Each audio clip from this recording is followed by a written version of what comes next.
So we again move to the next topic, fuel injection.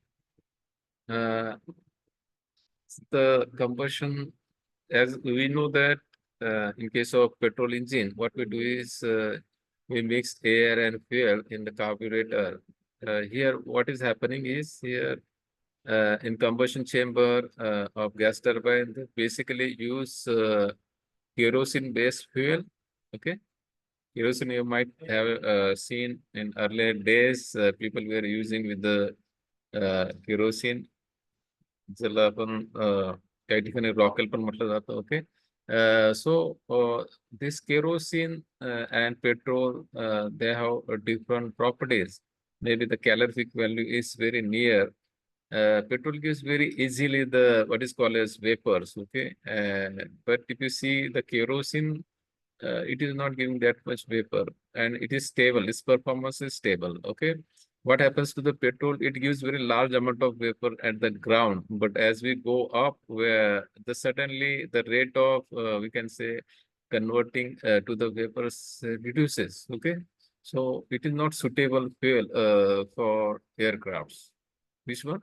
Petrol. So they use the kerosene base, and in the kerosene they add certain additives so that it will not freeze at the high altitude. I mentioned earlier, if the ground it is 30 degree at the 11 kilometers altitude, it is around minus 30 or 40 degrees Celsius. So in such temperature, the fuel will freeze. So we need to add certain additives in the fuel to prevent this. Okay.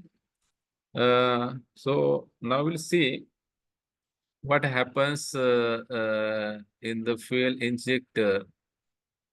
Okay, so you might have studied the, suppose this is the opening here and the fuel is coming from here.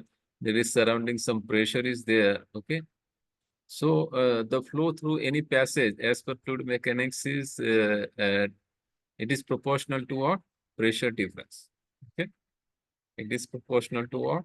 Pressure difference. Larger the pressure difference, larger is the. Okay. So you can see here.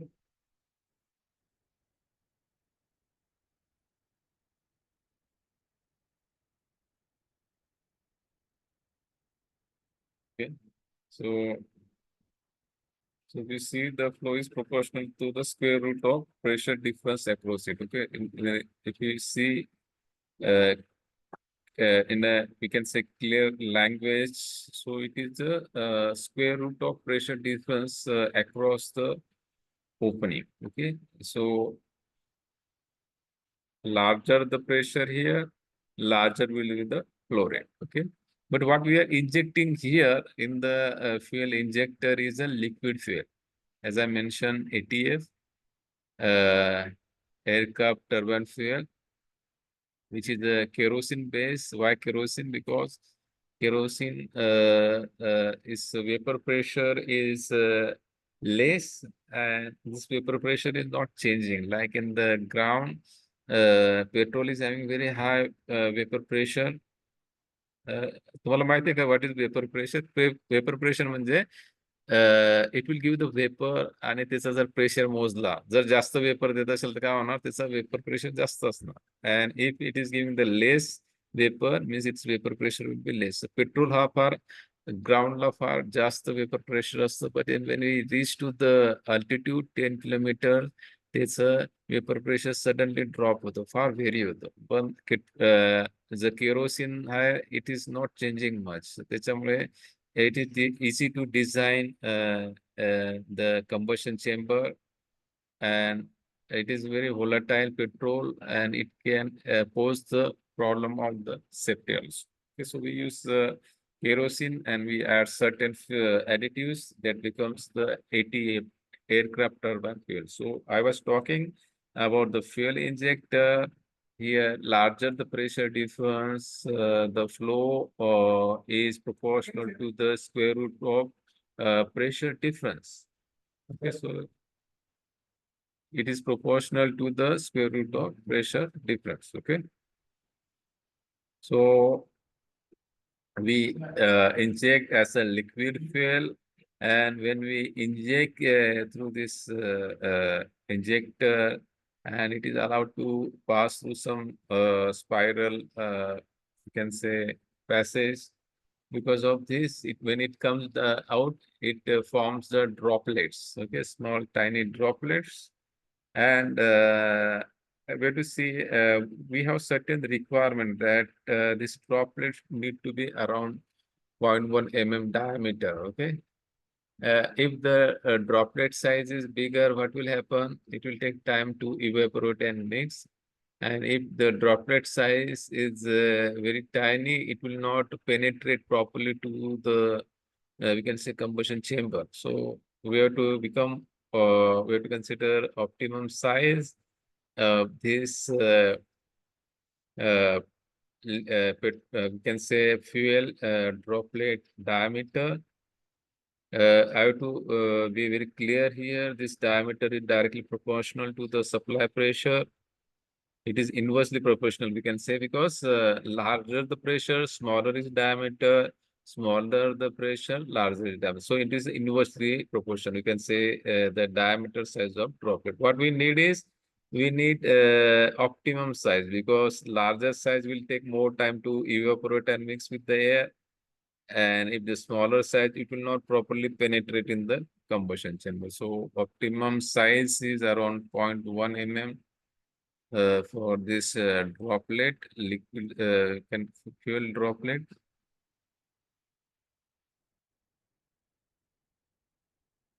Okay. So there comes again one problem with this fuel injection, because we meter this fuel. So amount of the fuel we want to send in the combustion chamber depends. We vary with the help of pressure. So if you want to send more fuel, so pressure will be higher. If I want to send the less fuel, pressure will be low. So because of this variation, what happens? It also affects the process of forming these droplets, and thereby proper mixing and combustion. Okay. So we have to modify our fuel injection system to work as per our requirement. Okay.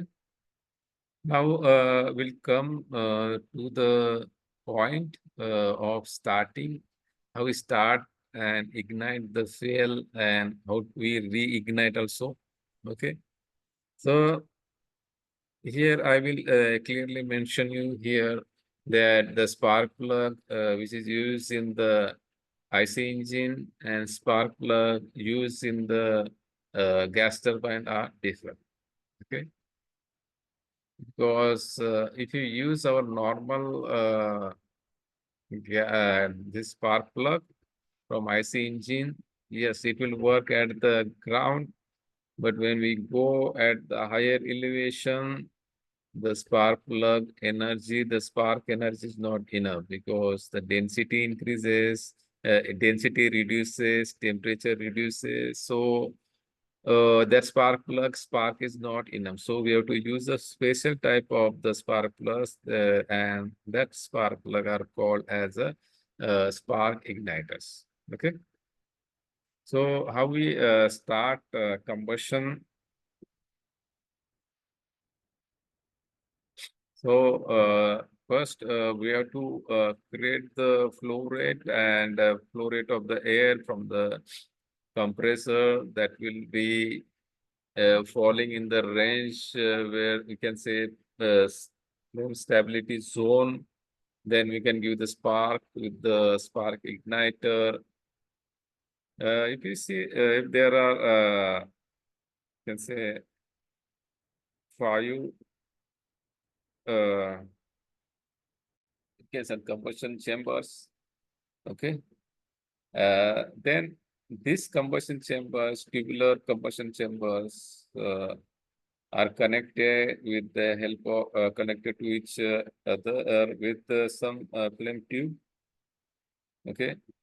So they are connected, interconnected with the tube, so that once we ignite at in the one combustion chamber, so not all the combustion chamber will have the spark igniter, but maybe up to 2 will have spark igniter. So when we ignite in the two place, there will be interconnecting tubes and the flame will propagate to the other, and there will be also combustion like this. Okay.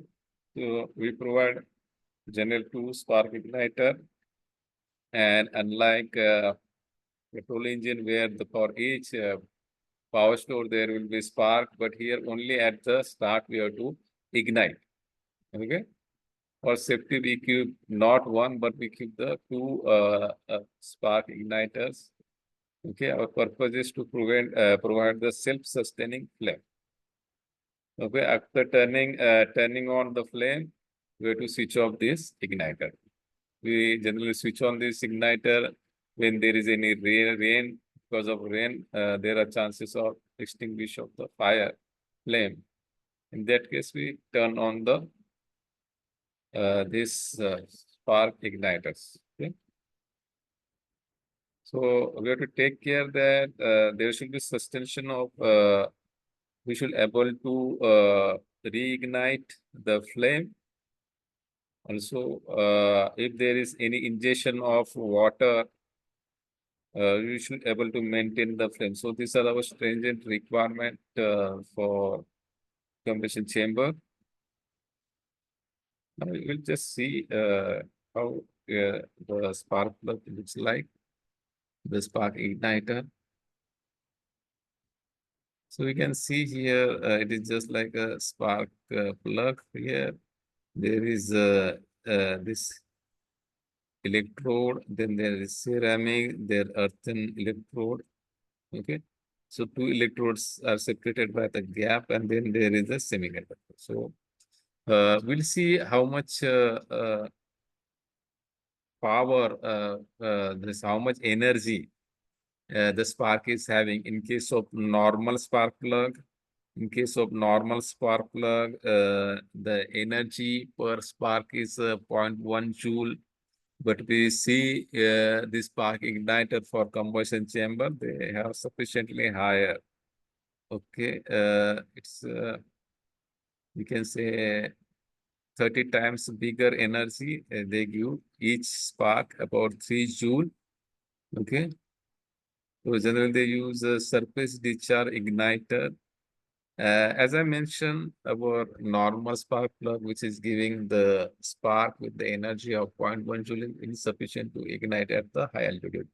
Maybe at the ground it can ignite, it can start the combustion, but not at the high altitude. So we have to basically use this spark igniters having the higher spark energy at the high altitude.